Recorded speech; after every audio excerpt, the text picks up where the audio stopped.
In this tutorial in Cyberlink PowerDirector, we're going to take a look at some new advanced controls for speeding up or slowing down a video clip for users of PowerDirector 365.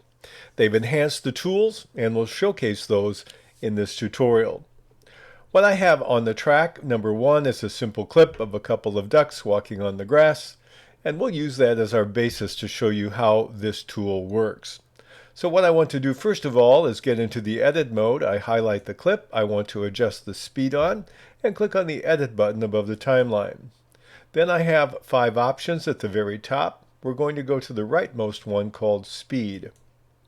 Now in speed I have 2 controls. One is uniform speed. The other one is the new one called speed presets. We'll get to that in a moment. Let's look at uniform speed. This allows you to either slow the clip down or speed it up. And it starts out with 1.00, which is normal speed. It also shows you the original duration and the new duration. And here the first number is grayed out. I wish they didn't do that. It's hard to see, but they are identical because we haven't modified it. Truth is, when we start to make it a faster clip, we will shrink the clip on the timeline. When we want to make it slower, it will get longer on the timeline. You'll see that as we work. There's also this button which by default is checked, which tends to try to keep the audio pitch normal. It will work between the range of 1/10 of normal speed to 10 times normal speed only. You'll have to assess that for yourself if you're using any clips, say with human voices, because that will help determine whether or not that tool is really effective. We won't deal with that in this particular tutorial, but that's the function of that checkbox. So let's use just some normal uniform speed. Let's speed it up just a little bit. So we'll make it a little faster. I can simply move the ball, or I can type in a number in this box and change it to whatever I want. Let's just go 2.0. I will double it, and that will give me more precision. And so I've doubled it. Now, because I've doubled the speed, you notice the clip size has changed. It was 2.27, now it's 1.0. Let's see what happens when we play it. And this is basically double speed. Now, you can also go the opposite way. You can slow it down. You can change this to 0.5. And you notice the clip got a lot longer on the timeline. I basically cut the speed in half. And so when I play it, this is half speed.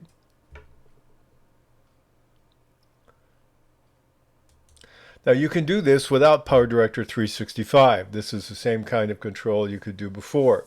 But let me show you something else that you can also do.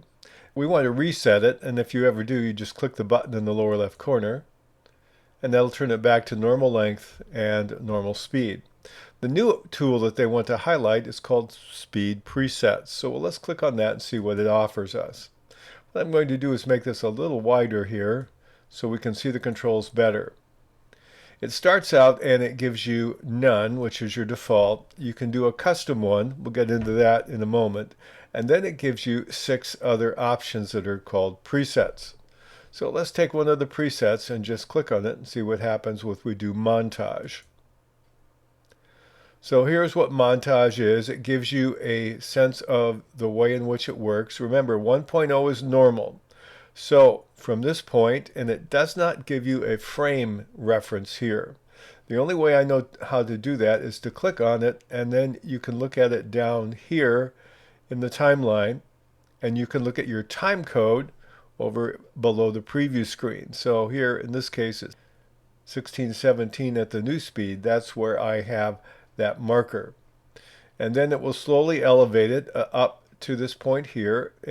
Wherever you click up here, or you can click down in the regular timeline to move it, and you will see the actual speed at that point in time. So here it elevates it to 6.8, which is the maximum. And then over here it will take it and move it down to 0.3. So it goes 6 times normal to 1/3 of normal. And then we click over here and we have another one. So that is basically how these presets tend to work. Now, you can adjust the presets. The way you adjust it is simply by taking and clicking on it with the left mouse button, and you can move it back here. I can move this one down as well, or I can even move it up, and I can lower this. Maybe I don't want it at 6. Maybe I want it maybe at 3.9. And again, let me see if I can type in a number. No, I can't. So you're a little bit limited in precision when it comes to these when you're using these points. But it works a little bit like any other kind of waypoint or edit point that you have elsewhere in Cyberlink PowerDirector. You notice what it did? It changed it to custom. I started with montage, but the minute I began messing with it, it changes it to a custom. We'll reset this, go back, and we'll click back on montage, and that's my normal montage as applied to the clip. Let's see what bullet does. This is bullet. So it's basically normal, and then it drops down very quickly and then comes back. Let's modify it again and see if it goes back to custom. Yep, it adjusts to custom. So it says I'm building my custom. You can also click on Save As.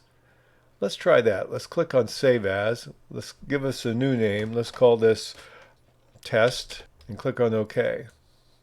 Now it just added one called Test. Let me right click. I can delete it or rename it if I don't like it. I'm going to delete it in this case. So you can add your own presets if you find some that you like. Let me show you some other tools related to this screen. We also have the audio pitch that we saw on the previous screen, and we also have the duration change. Let's go back to a totally none. We'll reset it. And let's start with custom.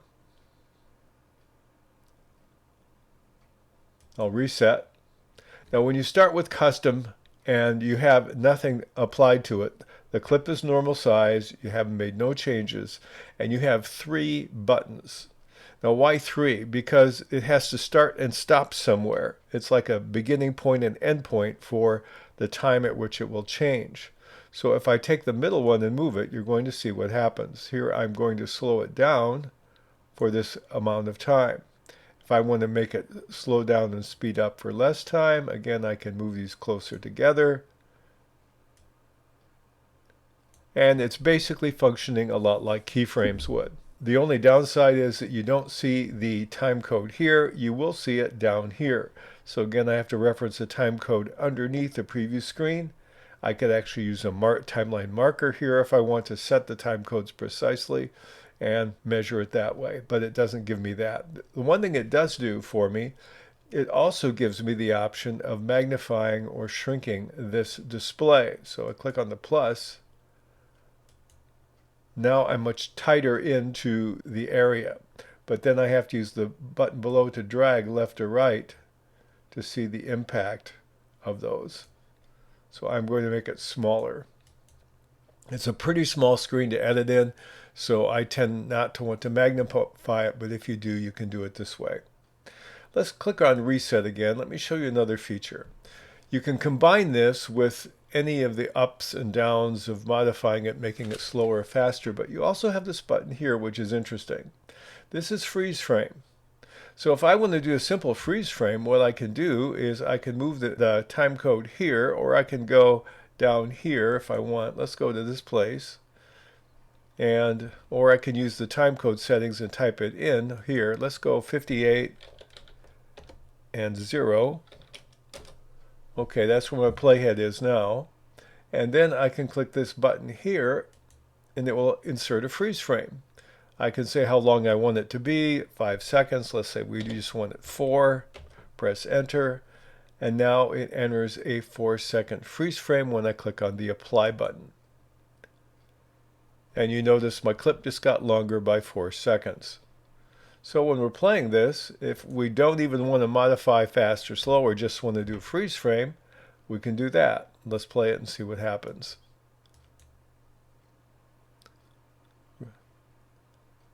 And then we have 1, 2, 3, 4 roughly, and then it resumes. We'll stop that. So that's how it works. Now you can combine the freeze frame with the other controls here. I can make it freeze, and then I can slow it down, and then I can speed it up. So you have all these options when it comes to this. Again, we'll just reset it. So this is basically some of the ways in which you can modify the speed within a clip, and it's a way in which they've added a type of keyframing to it in this kind of screen with some presets that you can use and save and use again in other projects in Cyberlink PowerDirector.